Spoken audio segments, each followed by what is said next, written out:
ওলামায়ে কেরাম ছাড়া অন্য যারা আছেন বলেন তো নবীর নাতি কয়জন? 5 জন। ওইটি মনে কোন জায়গায় বয়ানে শুনছেন লিয়া দিতেছে। নবীজির নাতি কয়জন?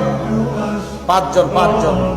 আপনারা তো 2 জন নিয়ে খালি লাফান, বাকি 5 জনকে ভালোবাসবে কে? আমরা নবীর নাতি নাতনি সবাইকে মহব্বত করি, শুধু 2 জনকে না, সবাইকে করি। আর কিছু মানুষ শুধু 2 জনকে করে, অতএব বেশি ভালোবাসার দাবিদার আমরা। নবীজির মেয়ে কয়জন? 4 জন। মনে রাখেন, একটু কথাগুলো মন দিয়ে শুনেন। জয়নব, রুকাইয়া, উম্মে কুলসুম। জয়নব, রুকাইয়া, উম্মে কুলসুম, ফাতেমা। এবার দেখেন, এই উম্মে কুলসুমের কোন সন্তান বলছে নাই, এই উম্মে কুলসুমের সন্তান নাই। বাকি রইল কয় মেয়ে নবীর? জয়নবের 2 সন্তান, একজনের নাম, এই জয়নবের 2 সন্তান, একজনের নাম আলী, আরেকজনের নাম উমামা। ছেলে একজন নাম আলী, মেয়ে একজন নাম উমামা। জয়নবের 2 সন্তান, একজনের নাম আলী, আরেকজনের নাম উমামা। আলী নামে ছেলেটা ছোটবেলায় মারা গেছে। উমামা নামে যে মেয়েটা ছিল, এই মেয়েটার নবী খুব ভালোবাসতেন, খুব মহব্বত করতেন, তার সাথে খেলতেন।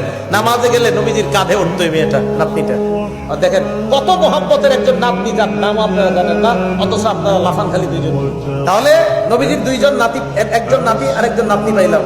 জয়নবের ঘরে 2 জন পেয়ে গেলাম, এক ছেলে এক মেয়ে। এবার আসেন রুকাইয়া। এই রুকাইয়ার ঘরে একজন ছেলে, নাম আব্দুল্লাহ। বলেন কি নাম? তাহলে মোট কজন হলো? 3 জন।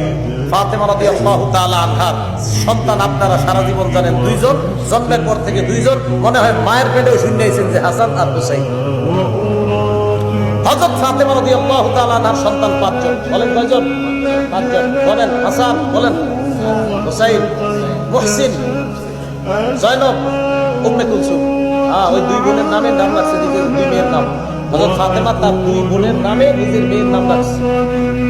তাহলে হযরত ফাতেমার 5 জন সন্তান, হাসান, হুসাইন, মুহসিন, জয়নব, উম্মে কুলসুম। জয়নবের 2 সন্তান, ওই নবীজির মেয়ে জয়নব, একজন ছেলে একজন মেয়ে, 7 জন। রুকাইয়ার 1 সন্তান, এই হলো মোট 8 জন। 5 জন নাতি, 3 জন নাতনি।